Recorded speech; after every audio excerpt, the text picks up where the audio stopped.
Hey guys, sorry for the delay. I had a tough week, and so I didn't get the chance to record this until now, but here I am. So I wanted to finish off my commentary on the last two, well, not the actual last two chapters of the Johnson book, but the last two views that we're going to go over, which are Christian psychology and the transformational psychology approach.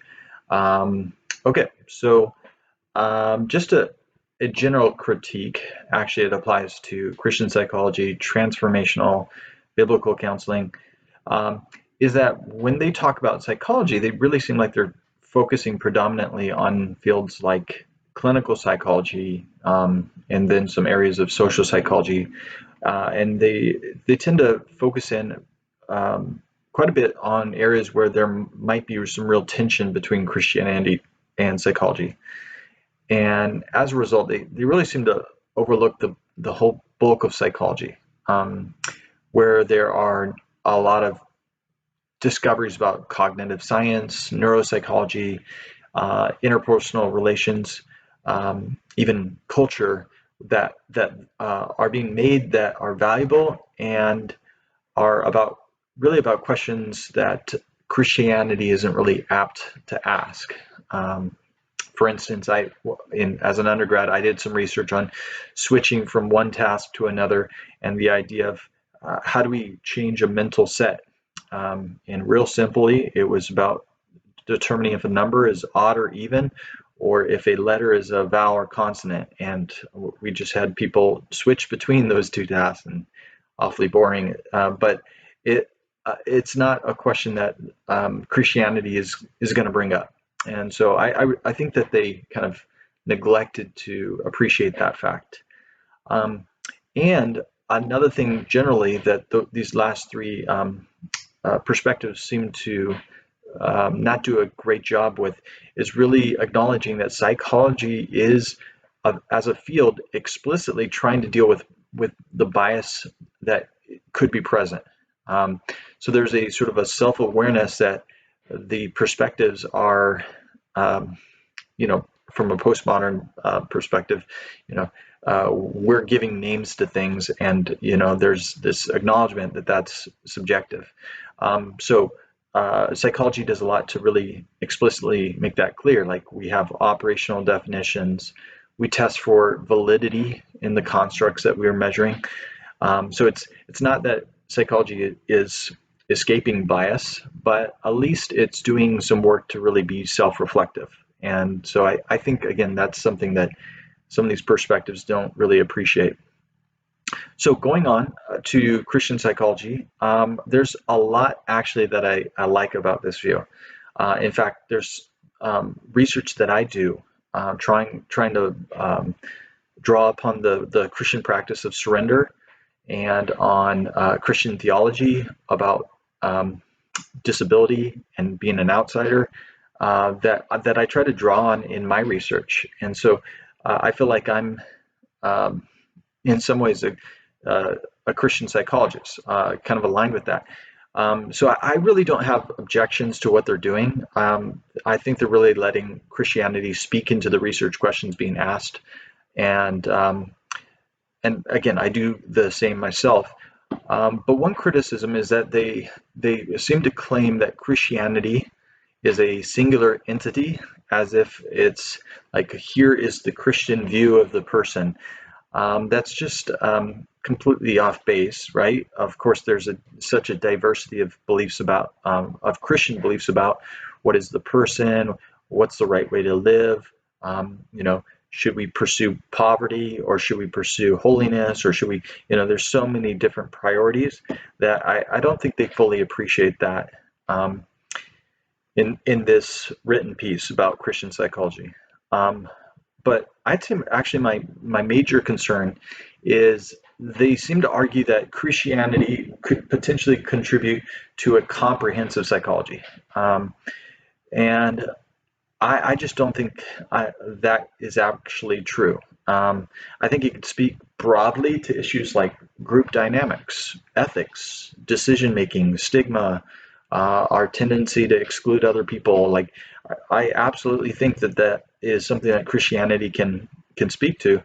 but it's not going to provide like the in-depth models that we can test and that we can fully empirically evaluate. So I think, again, it's something that we can draw upon, but let's admit that there are areas that Christianity just doesn't touch on that are psychological. So again, that's my major criticism of Christian psychology. Now, as for the transformational psychology view, this one might have been shocking to you because they are so postmodern. They argue that science is so embedded in the modernist presumption of objectivity that I think that they actually seem to be claiming that it's essentially useless. And in fairness, like I should point out, if you're not aware of this, that there are non-Christians, scientists, academics who argue the same. Sorry, they're probably not scientists arguing this, but academics will argue this, particularly coming from a feminist perspective or critical race theory. So it's not that their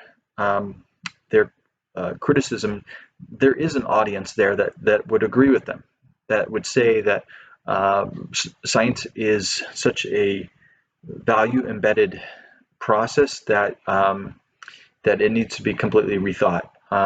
So there are, again, there are others that agree with it, and I think to speak to the value of that objection that they're putting out there, I'd agree. I think it would be great if we had more space for non-empirical, existential, and theoretical works in the research literature.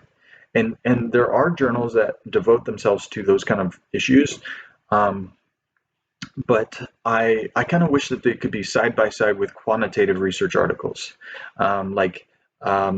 The fact is, we have in psychology, I don't know if you are aware of this, we have what's called the Replication Crisis, where many psychology studies that we talk about in classes like social psychology are not replicating and therefore are being called into question.